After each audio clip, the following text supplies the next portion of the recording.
There are 5 features built into the pre-week planner: gratitude reflection, drawing board, mission in progress, personal planner or tracker, and your cue. The gratitude reflection is all about celebrating the little things. You can use it to write down 3 wins from the week before, 3 things that you're grateful for, or 3 standout moments. The goal here is to end and start your week on a more positive note. The drawing board is extra space that is built into your diary.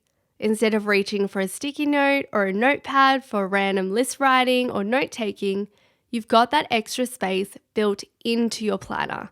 This means you can keep everything in one place instead of across multiple notebooks and scrap pieces of paper. The dot grid strikes the perfect balance between structure and flexibility. Although it's called a drawing board, it is not designed exclusively for creative purposes. Drawing is just one of the many ways you can use this dot grid. The dots provide more structure than a blank space, which means you can write more neatly, but it also provides a framework for mind mapping, doodling, sketching concepts. Bottom line, it can be customized to suit your needs. You might use it to write a journal entry one week and then brainstorm business ideas the following week. You might use the dot grid to write a big to-do list and then slowly feed that into your weekly spread, or you might use it to write down affirmations and quotes for the week ahead. If you'd like to see how other Curation users are using their drawing board, check out the link below. The Mission in Progress section connects back to the goals that you've set earlier in the year.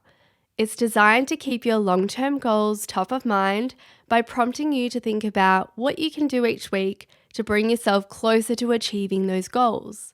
It's so easy to set your intentions at the beginning of the year and then completely forget about them. That's why we added the Mission in Progress section.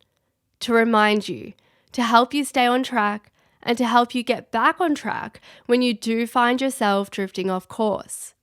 What we recommend each week is to flip back to the missions, to the goals that you've planned for the year, and to take a look at the steps required for each mission. Then ask yourself, what can I realistically complete this week?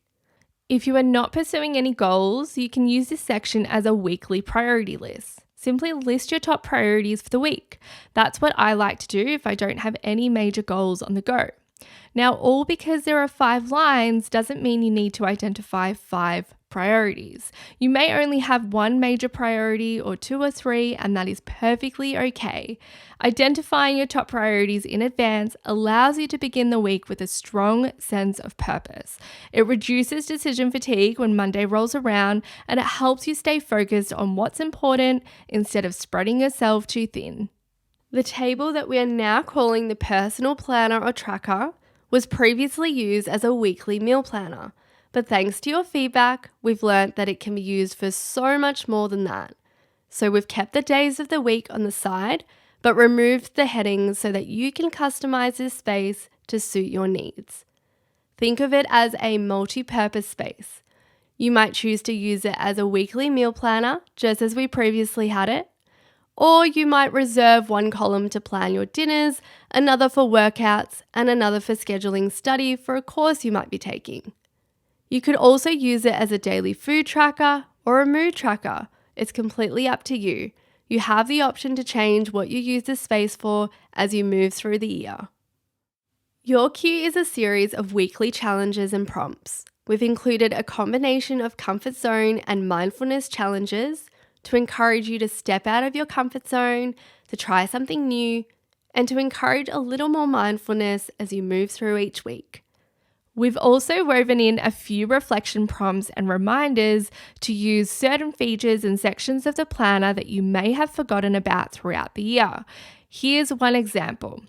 What's your definition of a successful year? What needs to change in order to make your year a success?